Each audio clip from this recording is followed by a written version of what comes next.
सिंधु दरिया ते धाड़े खिलाफ़ सॼी सिंध सरापा एहतजाज। नंढनि वॾनि शहरनि में मार्च, रैलियूं ऐं धरणा।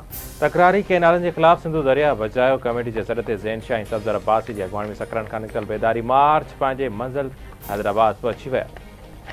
वॾे अंग में अवाम जी शिरकत। मिठियाणी में तकरारी केनालनि जे ख़िलाफ़ सिविल सोसाइटी जे सॾ ते शटरबंद हड़ताल, एहतजाजी रैली। मिठी ऐं मेहड़ में मशल बरदार रैलियूं। सिंधु दरिया ते नवनि केनालनि जे ख़िलाफ़ कोट गुलाम मोहम्मद में हज़ारें आबादगार ऐं हारियुनि जो पैदल मार्च। जामशोरे में JUI पारां सिंधु दरिया में एहतजाज। सिंधु जे तहफ़ुज़ ख़ासि जे लाइ ख़ासि दुआऊं। मीरपुर ख़ासि, दादू, कंबर, नसीराबाद, गढ़ी हसन, ठरी, मीरवा, शेख भिरकियो, तलहार ऐं कढण समेत ॿियनि शहरनि में एहतजाजी मुज़ाहिरा। सिंधु दरिया ते नवनि केनालनि वारो मनसूबो फौरी रद्द करण जो मुतालबो। पाणी जे मामले ते पंजाब हुकूमत अञा ताईं वाज़े न करे सघी आहे त नवनि केनालनि लाइ पाणी किथां आणींदी। सिंध जो सभ खां वॾो मसइलो केनालनि जो आहे, जंहिं ते बिलावल भुट्टो ज़रदारी वाज़े पॉलिसी बयानु ॾिनो। PB चेयरमैन वाज़े करे छॾियो आहे त केनाल कंहिं बि सूरत में न ठहण ॾींदासीं। सिंध जे माण्हुनि खे ख़बर आहे त PP वारा मरी वेंदा, पर सिंध जे मुफ़ाद में को सौदो न कंदा। उज़्मा बुखारी जो बयानु अफ़सोसनाक आहे। छा पंजाब जी इज़लात वारी वज़ीर आइन पढ़ियो आहे? को अक़लमंद इंसान उज़्मा बुखारी जहिड़ो बयानु नथो ॾेई सघे। जेकॾहिं उज़्मा बुखारी खे PP सां को मसइलो आहे त वेही हल करे, बाक़ी ग़लति बयान ई न करे। मनसूबनि जी मंज़ूरी ॾियणु सदर जो मैंडेट नाहे। सदर जी गॾिजाणी जे मिनट्स में मंज़ूरी जो लफ़्ज़ किथे बि लिखियलु नाहे। बिलावल भुट्टो ज़रदारी वाज़े लफ़्ज़नि में चयो आहे त असां शहबाज़ शरीफ़ सां न, पर अवाम सां गॾु आहियूं। सिंध जे सीनियर सूबाई वज़ीर शोरजिल इनाम मेमण जी कराची में प्रेस कॉन्फ्रेंस संदसि चवणु आहे त नून लीग में कुझु नासमझ माण्हू आहिनि जेके आइन पढ़ंदा नाहिनि ऐं बयान ॾेई छॾींदा आहिनि। पीपुल्स पार्टी मैच्योर सियासत करे रही आहे, अवामी मुफ़ादनि जो तहफ़ुज़ कंदी रही आहे ऐं हमेशह कंदी रहंदी। सिंध जे हक़नि लाइ जेको आसिफ अली ज़रदारी कयो, इहो कंहिं नाहे कयो। कालाबाग डैम खे आसिफ अली ज़रदारी दफ़न कयो। सदर आसिफ अली ज़रदारी जी तबियत बहितर आहे, परेशानी जी ॻाल्हि न आहे। केस सुभाणे या ॿिए ॾियारे अस्पताल मां डिस्चार्ज कयो वेंदो। सदर जी सिहत बाबति सोशल मीडिया ऐं भारतीय चैनल बेबुनियाद ऐं हथ ठोकियूं ख़बरूं हलाए रहिया आहिनि। भारतीय मीडिया असांजे सोशल मीडिया जूं ॻाल्हियूं खणी मेन स्ट्रीम मीडिया ते प्रोपेगेंडा कंदो आहे। डॉक्टर आसिम हुसैन जी कराची में मीडिया सां ॻाल्हि ॿोल। संदसि चवण आहे त ईद जी नमाज़ दौरान सदर जी तबियत ख़राब थी। सूमर जे राति सदर ज़रदारी खे नवाब शाह खां कराची आंदो वियो। सदर जूं टेस्टूं थियूं जिन में ख़बर पई त खेसि कोरोना आहे। कोरोना अञा बि पाकिस्तान में मौजूदु आहे। कोरोना जो घटि असरनि वारो वेरिएंट हली रहियो आहे।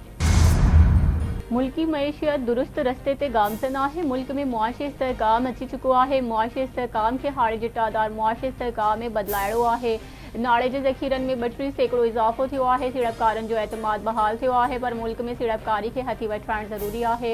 महांगाई में लाॻीतो घटिताई थी रही आहे। महांगाई में घटिताई जे समरनि जी आम माण्हुनि ताईं मुंतक़िली यकीनी बणाइणी आहे। नाले वारे वफ़ाक़ी वज़ीर मोहम्मद औरंगज़ेब जी इस्लामाबाद में प्रेस कॉन्फ्रेंस संदसि चवणु आहे त ज़रूरी शयुनि जी क़ीमतुनि जी निगरानी लाइ इदारती निज़ाम ठाहे रहिया आहियूं। बैंकिंग सेक्टर जो मईशियत में अहम किरदारु आहे। मरकज़ी बैंक तरफ़ां पॉलिसी रेट में घटिताई जा मईशियत ते हाकारी असर पिया है।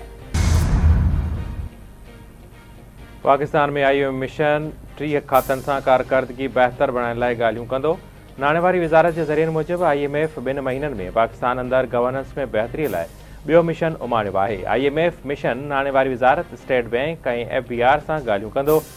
IMF मिशन मनसूबाबंदी कमीशन, निजकारी commission, auditor general, NAB, FIA, OGRA ऐं ॿियनि इदारनि जे अख़्तियारनि सां बि ॻाल्हियूं कंदो। दुखियायुनि जे बावजूदि अवामी रिलीफ खे अवलिन तरजीह ॾिनी। इहो मिशन जारी रहंदो। पाकिस्तान जी तरक़ी जो सफ़र जारी रखियो वेंदो। वज़ीर आज़म शहबाज़ शरीफ़ जे हाफ़िज़ नईमुर रहमान सां टेलीफोन ते ॻाल्हि ॿोल। जमायत इस्लामी सरबराह पारां बिजली जी क़ीमतुनि में लाजियाजिया, बिजली जे अघनि में वधीक घटिताई करे अवाम खे मुकमल रिलीफ ॾियण जो मुतालबो।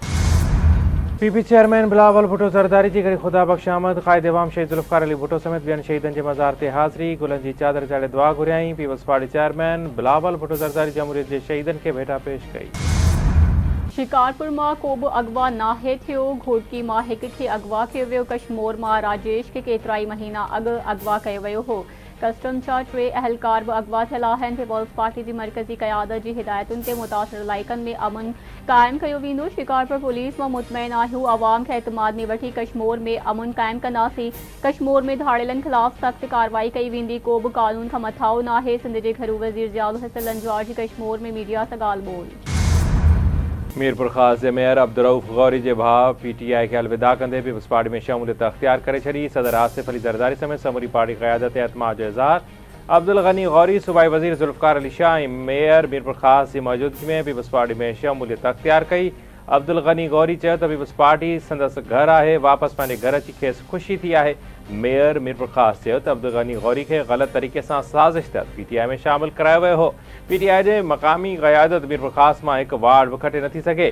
सूबाई वज़ीर ज़ुल्फ़िकार अली शाह अब्दुल गनी गौरी खे वापसि अचण ते वाधायूं ॾींदे चयो त PTI हमेशह ॾफेड़ वारी सियासत खे हथी ॾियारी आहे। काज़ी अहमद वेझो कारे इल्ज़ाम हेठि ॿिनि औरतुनि समेत 3 ॼणा क़तल। पुलिस मूजिबि जवाबदार उमर चांडीअ फायरिंग करे पंहिंजी ज़ाल भेण ऐं हिकु नौजवान खे क़तल करे छॾियो। मारिजी वियलनि में मसमात मीरज़ादी, ज़ाहिदा ऐं नौजवान हाकिम महर शामिल।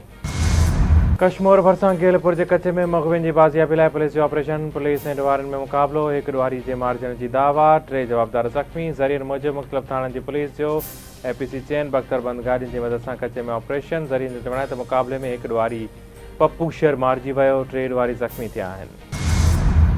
पने आकिल भरसा कलवड़ बिरादरी जी 2 धुरियुनि में पुराणे तकरार तां छेड़ो। पुलिस एहलकार क़तल, 4 ज़ख़्मी। ॻोठ हुसैन कलवड़ में पुराणो तकरार ॿीहर भड़की उथियो। हिकु ॿिए मथां फायरिंग दौरान गोलियूं लॻण सबबि पुलिस एहलकार अली ख़ान कलवड़ मारिजी वियो।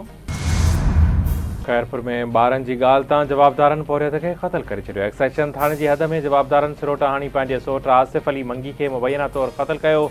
वाक़े खां पोइ चिक तां ऐं न्यूज़ीलैंड पाकिस्तान खे वनडे सीरीज़ में वाइट वॉश करे छॾियो। न्यूज़ीलैंड आख़िरी वनडे मैच में पाकिस्तान खे 43 रन्सुनि तां शिकस्त ॾेई छॾी। माउंट मांगनोई में खेॾियल मैच में न्यूज़ीलैंड पाकिस्तान खे 265 रन्सुनि जो हदफ़ ॾिनो। जवाब में क़ौमी टीम 221 रन्सुनि ते ढेर। पाकिस्तान तरफ़ां बाबर आज़म 50, अब्दुल्ला शफ़ीक़ ऐं तैयब ताहिर 33 ऐं मोहम्मद रिज़वान 37 रन्सूं ठाहे नुमाया रहियो। न्यूज़ीलैंड तरफ़ां बैन सीरियस 5 विकेटूं हासिल कयूं। जैकब डफे ऐं 2 रांदीगर आउट थिया।